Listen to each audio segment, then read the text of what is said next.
Kung natalo ka or you hit a roadblock, kailangan mong umatras, di ba? So what is the best place for me na atras ako at to regain everything back is to go back to my home.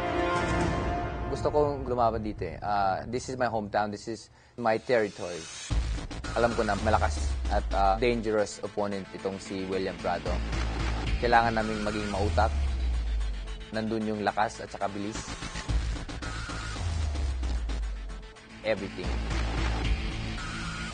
Gusto kong malaman ng mga tao na proud tayo, talented tayo, that we are equal to the world.